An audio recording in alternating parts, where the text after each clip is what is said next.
Hello সবাই, কেমন আছো? আশা করি ভালো আছো। আমিও খুব ভালো আছি তোমাদের ভালোবাসায়। আর আমার নতুন চ্যানেলে সবাইকে স্বাগত জানাই। আর আজ যেহেতু হোলি, তাই সবাইকে জানাই শুভ দোল পূর্ণিমার প্রীতি, শুভেচ্ছা, অভিনন্দন এবং অনেক অনেক ভালোবাসা। আর যারা বাইরে থাকো, দেশ বিদেশের মানুষকে জানাই হ্যাপি হোলি। তো এটাকে তোমরা কি বলে থাকো? আমরা তো ন্যাড়াপোড়া বলে থাকি। আমাদের বিল্ডিংয়েতে বানিয়েছিল, তো আমরা তো খুব মজা করলাম, খুব ভালো লাগলো। তো আজকে যেহেতু হোলি, সবাই হোলি খেলো, সবার ফ্যামিলির সঙ্গে খুব এনজয় করো আর খুব সাবধানতার সঙ্গে হোলি খেলো, যাতে কারোর কোনো অসুবিধা না পড়তে হয়। আর আজকের দিনটা যেহেতু চন্দ্রগ্রহণের সময়টা সবাই একটু সাবধানতার সঙ্গে কাটিও।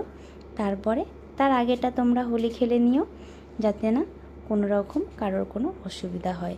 দেখো, আমি কিন্তু সকাল সকাল হোলি খেলতে লেগে গেছি আমার গোপুসোনাকে নিয়ে। গোপুসোনাকে কত রং মাখিয়েছি, আর আমার ছেলে মেয়েরা বালতি নিয়ে বেরিয়ে পড়েছে রং নিয়ে, দেখতেই পাচ্ছ। আমিও প্রচুর রং মেখেছি, আমার হাজব্যান্ডকেও প্রচুর রং মাখিয়েছি। আমরা তো খুব হোলি খেলেছি। আর তোমরা কারা কারা হোলি খেলেছো আর কারা কারা খেলোনি অবশ্যই কিন্তু জানিও। সবাইকে হ্যাপি হোলি। খুব ভালো থেকো সবাই।